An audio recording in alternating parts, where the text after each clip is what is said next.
Les éditions Francis Lefebvre présentent la rédac en direct. Un salarié devient papa. Quels sont ses droits? Un salarié vient d'être papa. Le Code du travail lui accorde des congés et une protection contre la rupture de son contrat de travail. Premier congé. Le salarié a droit au moment de la naissance à un congé dit congé de naissance de 3 jours ouvrables.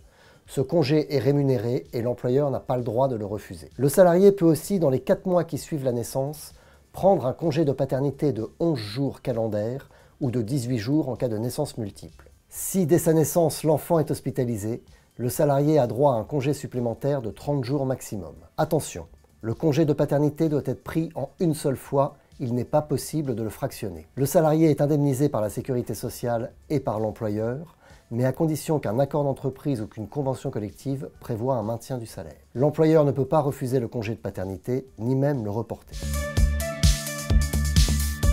Autre congé ouvert aux salariés justifiant d'une ancienneté minimale dans l'entreprise d'au moins 1 an à la date de la naissance de l'enfant, le congé parental d'éducation.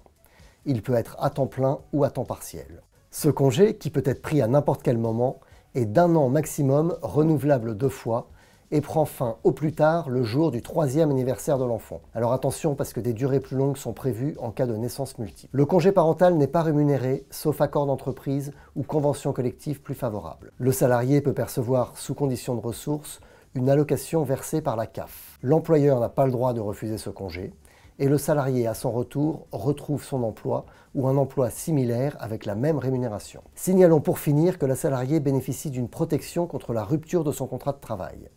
Pendant les 10 semaines qui suivent la naissance, l'employeur ne peut ni le licencier, ni rompre son CDD, sauf faute grave ou impossibilité de maintenir le contrat de travail.